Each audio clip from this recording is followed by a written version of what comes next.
अस्सलाम वालेकुम व्यूवर्स, कैसे हैं आप लोग। उम्मीद करता हूँ आप सब खैरियत से होंगे। व्यूवर्स, जैसे आप देख रहे हैं कि एनएमडी कैट बायोलॉजी जो है उसका चैप्टर नंबर 2 कंटिन्यू है और उसका लास्ट टॉपिक जो है हम डिस्कस करने जा रहे हैं, जो कि है एंजाइम्स और उसकी डेफिनेशन और कैरेक्टरिस्टिक्स को बेसिकली इस पर हम डिस्कस करेंगे। तो सबसे पहले तो हम डेफिनेशन की तरफ मूव करते हैं।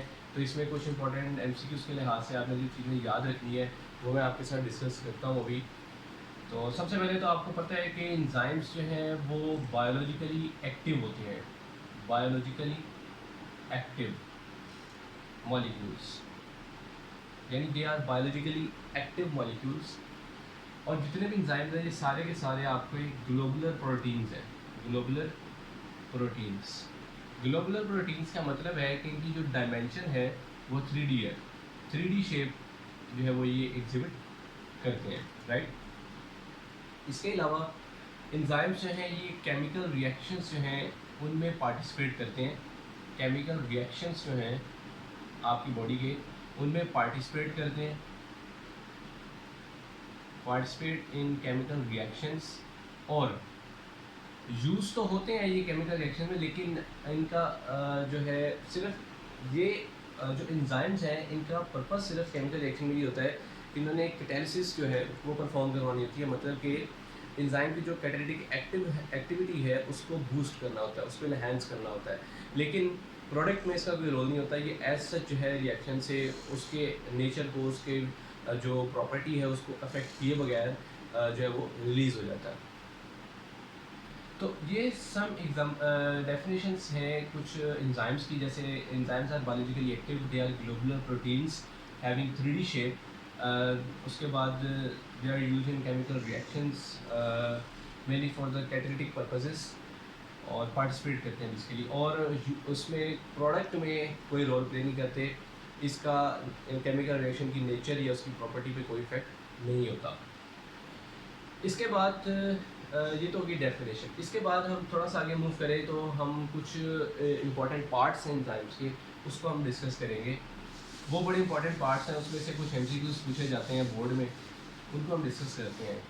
अब सबसे पहली जो चीज़ है वो है जी हमारे पास कोफैक्टर। कोफैक्टर कोफैक्टर जो है ये आपके पास एक ऐसा मॉलिक्यूल है जो कि नॉन प्रोटीन होता है, जो कि नॉन प्रोटीन होता है, नॉन प्रोटीन पार्ट। क्लियर।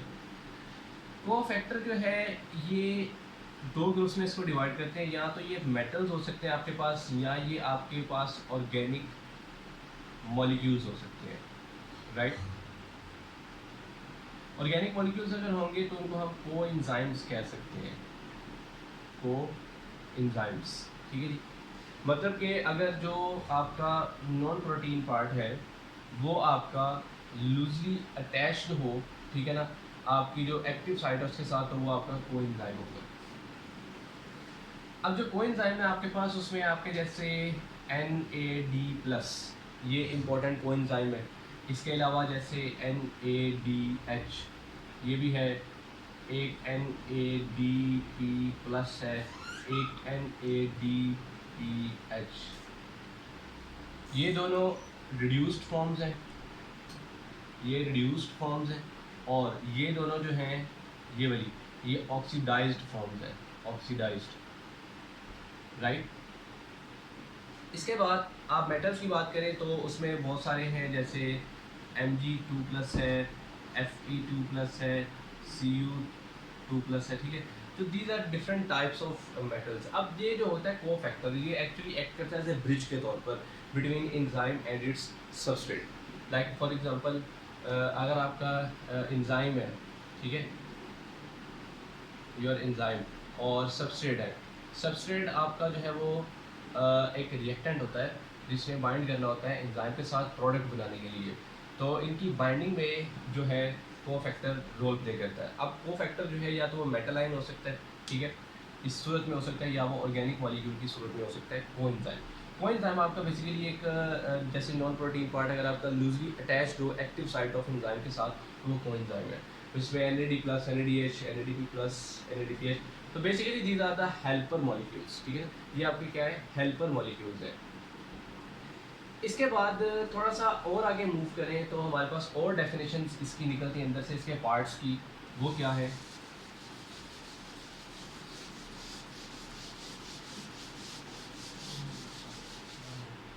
जैसे कि आपका है प्रोस्थेटिक ग्रुप।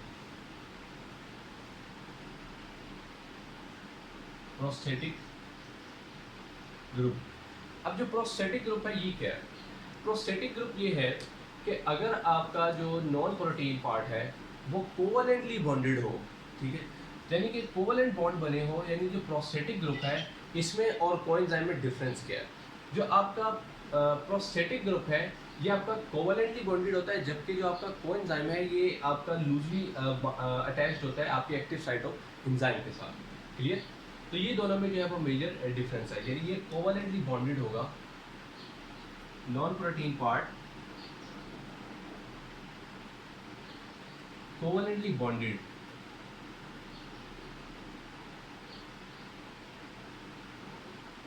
तो ये आपका क्या होगा? Prosthetic group. और कोएंजाइम का मैंने आपको पीछे बता दिया। अब थोड़ा सा और आगे मूव करें तो अब आपने ये देखा कि आपके पास एक तो हो गया कोफैक्टर, एक हमने डिस्कस किया कोफैक्टर, एक हमने डिस्कस कर लिया प्रोस्थेटिक ग्रुप, प्रोस्थेटिक ग्रुप, एक हमने डिस्कस कर लिया कोएंजाइम, राइट? अच्छा, अब एंजाइम, उसके साथ उसका कोएंजाइम और उसके साथ उसका प्रोस्थेटिक ग्रुप, ये तीन चीज़ें जब होंगी, एंजाइम विद इट्स कोएंजाइम और प्रोस्थेटिक ग्रुप, ये आपका बनेगा apo enzyme. Apo enzyme, right? जैसे आपका पेप्सिन है, ये एपो एंजाइम है। आपका ट्रिप्सिन है, ठीक है जी, ये आपका एंजाइम है, एपो एंजाइम है। इसके अलावा जैसे यूरिएज है, ये भी एपो एंजाइम है। और एपो एंजाइम जो है ये इनएक्टिवेटेड होता है, इनएक्टिवेटेड, इनएक्टिवेटेड, राइट?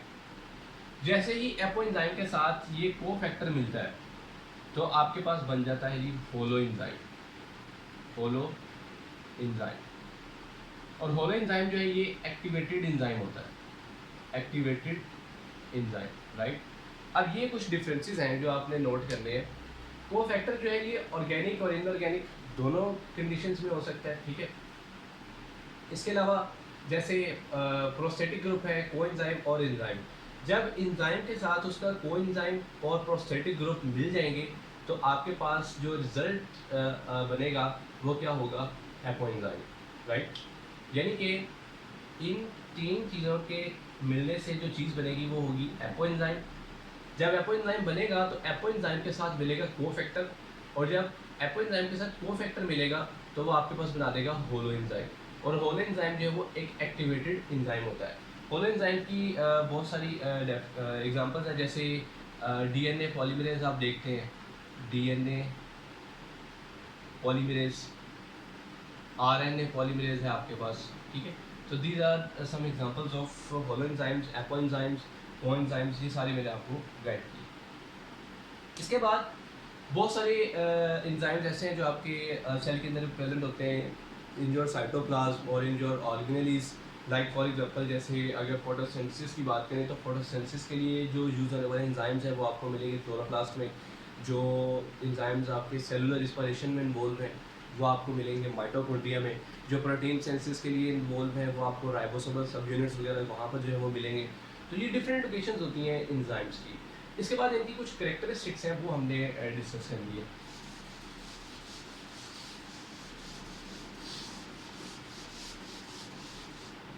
ओके जी, तो करेक्टरिस्टिक्स की बात करें तो सबसे पहली जो करेक्टरिस्टिक्स है इनकी प्रॉपर्टी वो ये है कि enzymes are globular proteins, globular in nature, मतलब दे हैव 3D शेप,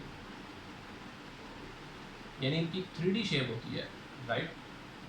इसके अलावा फर्दर अगर आप आगे मूव करें तो दूसरी करेक्टरिस्टिक्स ये है कि ये लोअर करते हैं एक्टिवेशन एनर्जी को, एक्टिवेशन एनर्जी को लो करते हैं। What is activation energy? वो मिनिमम अमाउंट ऑफ एनर्जी जो कि केमिकल रिएक्शन को इनिशिएट करने के लिए रिक्वायर होती है, वो एक्टिवेशन एनर्जी होती है। तो उसको लो करते हैं ताकि रिएक्शन जो है वो स्पीडली जो है वो मूव करे और कॉन्टिन्यूसली जो है वो मूव करता रहे, जिसे कैटालिसिस बोलते हैं ना, ठीक है। इसके बाद थर्डली जो है प्रॉपर्टीज़ की ये है कि एंजाइम जो है ये सबस्ट्रेट स्पेसिफिक होते हैं। सबस्ट्रेट स्पेसिफिक,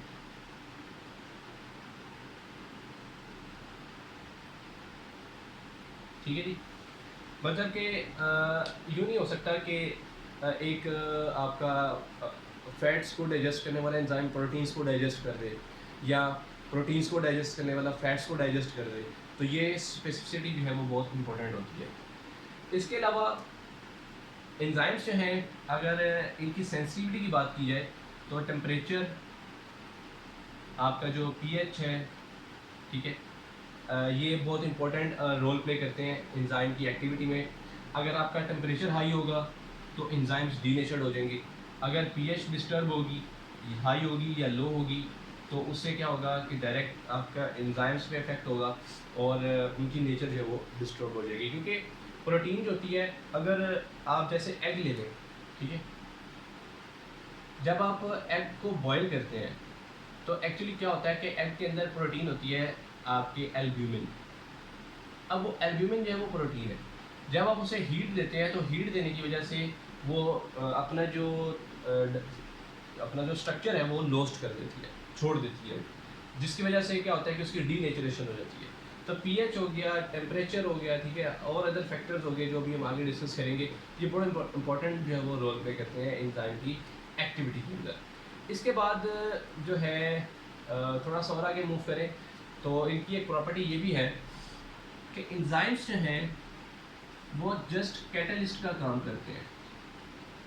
मतलब ये है कि रिएक्शन में खुद यूज़ नहीं होते, बल्कि रिएक्शन की कैटालिसिस करते हैं, उसको बायोकेमिकल रिएक्शंस है या केमिकल रिएक्शन है उनको स्पीड अप करते हैं।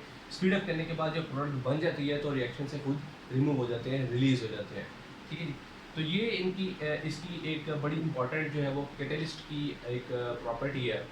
तो these are some properties of enzymes, जिसमें हर लिहाज से इसको थोड़ा सा हमने टच किया, ठीक है। तो ये हमारा टॉपिक था जिसमें डेफिनेशन और कैरेक्टरिस्टिक्स बेसिकली इसकी हैं। इसके अलावा और जो इम्पोर्टेंट है वो हम देखें, और इसके बाद फर्दरली एक छोटा सा इसका साइड बॉक्स जो है उसमें आपका जो टॉपिक है उसमें साइड बॉक्स पे एक हिंट दिया होगा। वो हिंट क्या होगा कि आपके पास जैसे एक है पेप्सिनोजिन, बहुत सारे ऐसे एंजाइम्स हैं जो आपके इनएक्टिव फॉर्म में रिलीज होते हैं और उनको एक्टिवेट किया जाता है बाद में, जैसे पेप्सिनोजिन है। अब पेप्सिनोजिन जो है ये कन्वर्ट होता है पेप्सिन में, ठीक है, यानी कि ये इनएक्टिव स्टेट है, इनएक्टिव स्टेट, और ये इसकी एक्टिव स्टेट है। पेप्सिन का काम क्या है कि वो प्रोटीन वगैरह को डाइजेस्ट करता है आपके स्टमक के अंदर, जो प्रोटीन पोर्शन होता है आपके फूड का, और ये काम होता है with the help of HCl। जो आपके स्टमक में एसिड होता है जिसकी जो पीएच है वो आपको पता है कि 2 होती है, 2 पीएच होती है और हाईली एसिडिक है। तो ये HCl इस पेप्सिनोजिन पे एक्ट करता है और इसको कन्वर्ट कर देता है पेप्सिन में, जो कि एक एक्टिव एंजाइम है और इसका काम है प्रोटीन्स को डाइजेस्ट करना। तो ये इसकी कुछ एग्जांपल्स हैं और इसीलिए आपने जो वो रेडी करना है जो डेफिनेशंस और कैरेक्टरिस्टिक्स के लिहाज से। तो मिलते हैं नेक्स्ट टॉपिक में। अल्लाह हाफ़िज़।